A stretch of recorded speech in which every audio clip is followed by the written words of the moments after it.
एक दिन जब सिद्धार्थ अपने रथ पर बैठकर अपने राज्य का भ्रमण कर रहे थे, तो उन्होंने एक मरे हुए व्यक्ति को देखा, जिसे 4 लोग अपने कंधों पर उठाए हुए थे और बाकी लोग पीछे पीछे चल रहे थे। सिद्धार्थ ने ऐसा पहले कभी नहीं देखा था। उस घटना को देखने के बाद सिद्धार्थ के मन पर इतना गहरा असर हुआ कि उन्होंने अपना सारा राज्यपाठ छोड़ दिया और संन्यास ले लिया और सत्य की खोज में निकल पड़े। दोस्तों, ऐसा कहा जाता है कि 6 साल की कठिन तपस्या के बाद भी जब उन्हें कुछ हासिल नहीं हुआ, तो सिद्धार्थ एक पेड़ के नीचे वहीं ध्यान लगाकर बैठ गए, जो वो बचपन में लगाया करते थे, और खुद से वादा किया कि जब तक मुझे मेरे सभी सवालों के जवाब नहीं मिल जाते, मैं यहां से नहीं हिलूंगा, चाहे इसके लिए मुझे अपनी जान ही क्यों ना गंवानी पड़े। कहा जाता है कि गौतम बुद्ध 48 दिनों तक उस पेड़ के नीचे बैठे रहे और 48 दिनों के बाद वैशाख की पूर्णिमा की शाम को, यानी फुल मून इवनिंग को, उन्हें ज्ञान की प्राप्ति हुई। बुद्ध को शाक्य मुनि के नाम से भी जाना जाता है, और जिस ध्यान या मेडिटेशन के माध्यम से गौतम बुद्ध को ज्ञान की प्राप्ति हुई, उस मेडिटेशन का नाम है विपासना मेडिटेशन। विपासना मेडिटेशन एक बहुत पुरानी तकनीक है। इसका जिक्र अर्गवेद में भी किया गया है, लेकिन समय के साथ मेडिटेशन की यह टेक्निक लुप्त हो गई। लेकिन ज्ञान प्राप्ति के बाद गौतम बुद्ध ने अपने शिष्यों को यह मेडिटेशन टेक्निक सिखाई और इसे पूरे भारत में फैलाने को कहा, ताकि ज्यादा से ज्यादा लोग इस पावरफुल मेडिटेशन टेक्निक को जानकर अपने दुखों और परेशानियों से छुटकारा पा सकें।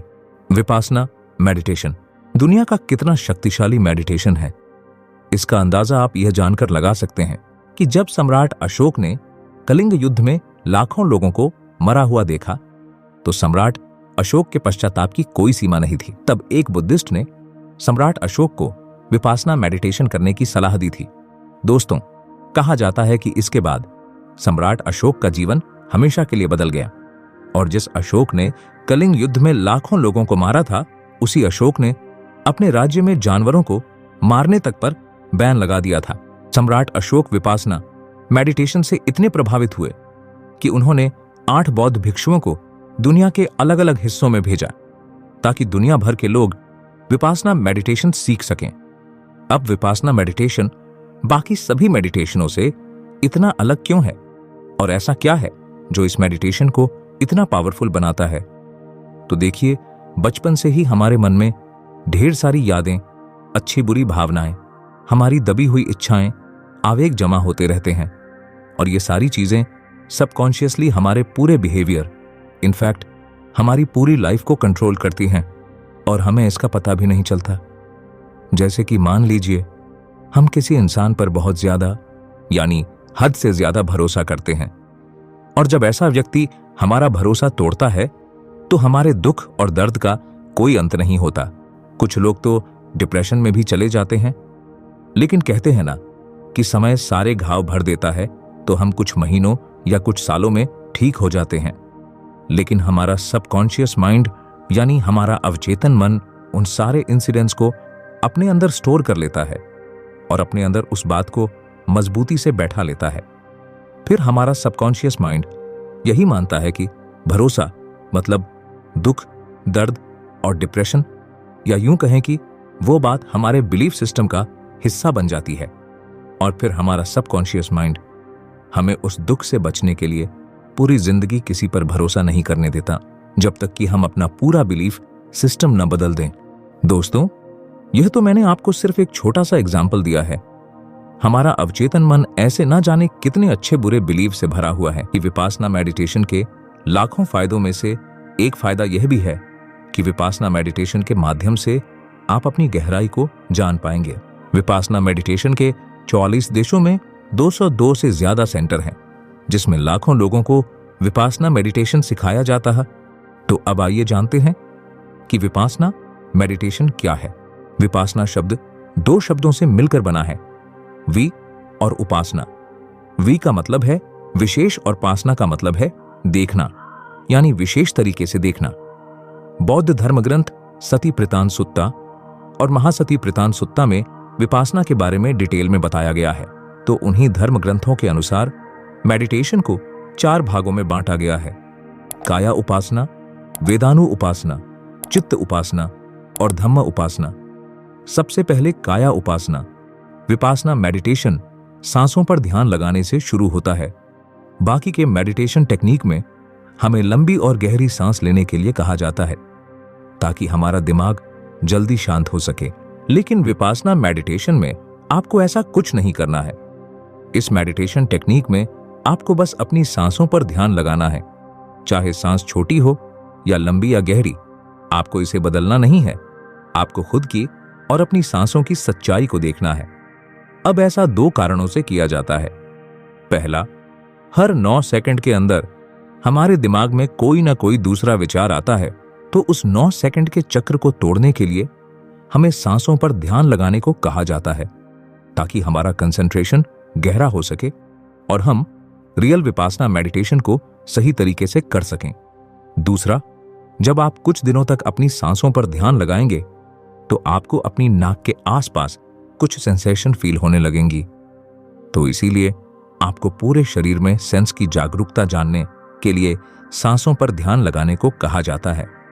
अब अपनी सांसों पर ध्यान लगाने के अलावा आपको एक और काम करना है कि जब भी आप किसी चीज को देखें तो सबसे पहले अपने दिमाग से उस चीज की पहचान हटा दें। जैसे कि बचपन से ही हमें यह बताया गया है कि ये कुत्ता है, ये बिल्ली है, ये पेड़ है, ये गाय है, और इसी तरह हर चीज की जानकारी से हमारे दिमाग को प्रोग्राम कर दिया जाता है। अब 2 मिनट के लिए अपने दिमाग से ये बात हटा दें कि ये कुत्ता है और फिर उसे देखें। क्या आपको पता है कि इस तरह से देखने से क्या होगा? आपका दिमाग ये समझने की कोशिश करने लगेगा कि अगर ये कुत्ता नहीं है तो फिर क्या है, और इस तरह से चीजों को देखने से आपकी जिज्ञासा और ऑब्जर्वेशन पावर बहुत बढ़ जाएगी। आप हर चीज को बहुत जिज्ञासा और ध्यान से देखने लगेंगे।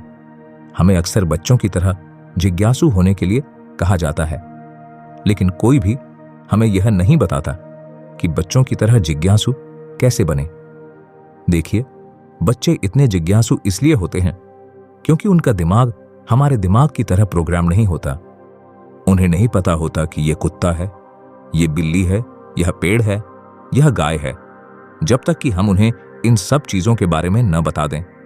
इसलिए बच्चे हर चीज को बहुत ध्यान से देखते हैं और उनका दिमाग अपने आसपास की हर चीज को समझने की कोशिश करता है। इसी तरह आपको भी सिर्फ देखने तक ही सीमित नहीं रहना चाहिए, बल्कि आपको हर चीज को अच्छे तरीके से ऑब्जर्व भी करना है। मान लीजिए, अगर 2 लोग आपस में बात कर रहे हैं या आप किसी से बात कर रहे हैं, तो आपको उस बात को तुरंत अपने पुराने बिलीफ सिस्टम से जज नहीं करना है कि आप सही हैं, वो गलत है, या वो सही है, आप गलत हैं। आपको बस यह देखना है कि क्या हो रहा है, और ऐसा आपको उठते, बैठते, चलते, फिरते हर समय करना है। इसका मतलब है कि आपको शरीर की सेंसेशन से लेकर हर चीज का निरीक्षण करना है। और अगर आप इस तरह का नजरिया विकसित कर लेते हैं तो सबसे पहले आपकी हर चीज में जिज्ञासा बहुत बढ़ जाएगी, और दूसरा, आपका मन 0 थॉट्स यानी थॉटलेस स्टेज की ओर बढ़ने लगेगा, क्योंकि एक समय में आप या तो किसी चीज का निरीक्षण कर सकते हैं या उसके बारे में सोच सकते हैं। आप दोनों चीजें एक साथ नहीं कर सकते। तीसरी बात जो आपके साथ घटित होगी वो ये कि आपकी ऑब्जर्वेशन पावर इतनी बढ़ जाएगी कि आप हर चीज में सच को देख पाएंगे, चाहे वो आपके इमोशन हो, 2 लोगों के बीच की बातचीत हो, या दुनिया की कोई भी चीज हो। आपको हर चीज में सच दिखने लगेगा, और यही विपासना का सही मतलब है। किसी भी चीज को उसके वास्तविक रूप में देखना, यानी उसे वैसा ही देखना जैसा वो है, न कि उसे अपने प्री प्रोग्राम किए गए माइंड या इमोशन से देखना। दोस्तों, अब ये बिल्कुल मत सोचिए कि आप 10 दिन, 20 दिन या 1 महीने में पूरे ब्रह्मांड को समझ जाएंगे। गौतम बुद्ध के अनुसार विपासना में मास्टर होने में 7 साल लगते हैं। मैं भी पिछले कुछ दिनों से इसकी प्रैक्टिस कर रहा हूं, और मेरे अंदर जो बदलाव आए हैं वो ये हैं कि अब मैं हर चीज को बड़ी जिज्ञासा से देखता हूं। अब मैं अपने पहले से प्रोग्राम किए हुए दिमाग से बाहर आकर अपने आसपास की दुनिया को देख रहा हूं, जो बहुत खूबसूरत है। इस तरह से देखने से मुझे जो अनुभव हुआ है वो ये है कि मुझे लगने लगा है कि मैं इस पूरे ब्रह्मांड के बारे में कुछ भी नहीं जानता हूं। सड़क पर पड़े पत्थर को देखकर यह कहना बहुत आसान है कि यह पत्थर है। अगर आप उस पत्थर की पहचान हटा देंगे कि यह पत्थर है, तो आप घंटों उस पत्थर को देखते रहेंगे, लेकिन समझ नहीं पाएंगे कि यह क्या है। मैं इस अनुभव को शब्दों में पूरी तरह से बयां नहीं कर सकता, क्योंकि शब्दों की अपनी सीमाएं होती हैं। आपको खुद इस चीज का अनुभव करना चाहिए, और मैं आपको बता सकता हूं कि यह वाकई एक अद्भुत अनुभव है। दूसरा है वेदानु उपासना। वेदना यानी भावना को एक खास तरीके से देखना। विपासना मेडिटेशन सेंटर या जेलों में जिस विपासना मेडिटेशन की प्रैक्टिस की जाती है, वो यही वेदानु उपासना है।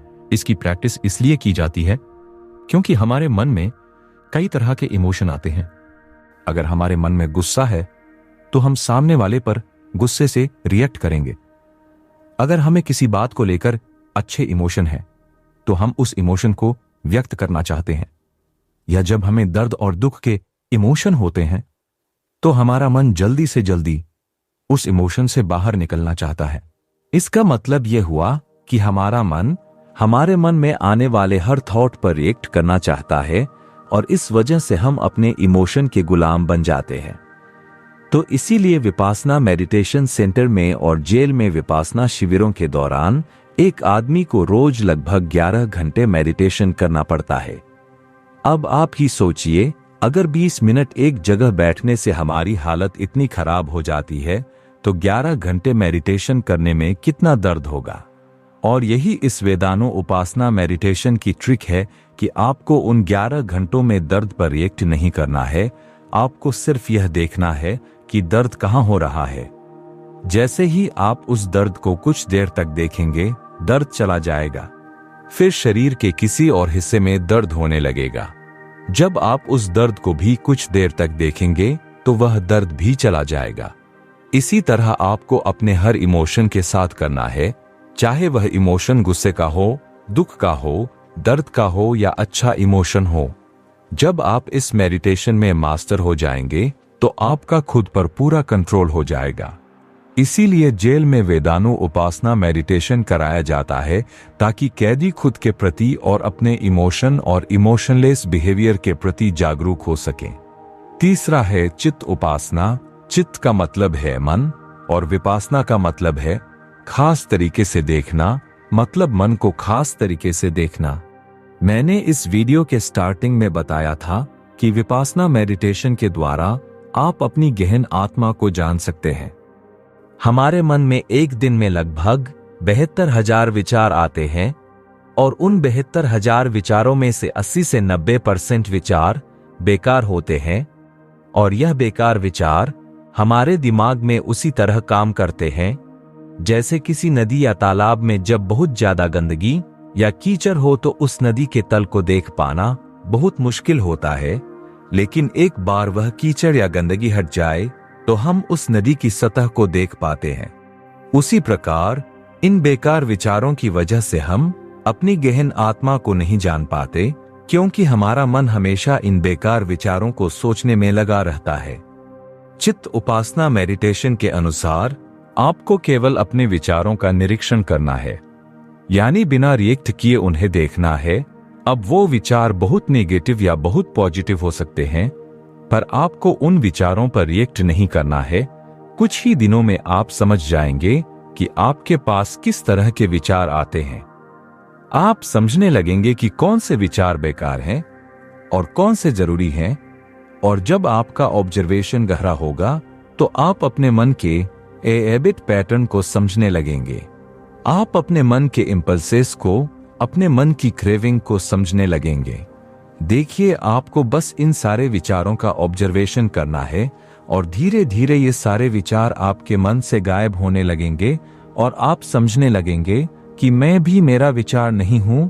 जब आपका ऑब्जर्वेशन बहुत गहरा हो जाएगा, तो आप शून्य की अवस्था पर पहुंच जाएंगे। वहां पहुंचने के बाद आपके जीवन में चमत्कार होने लगेंगे।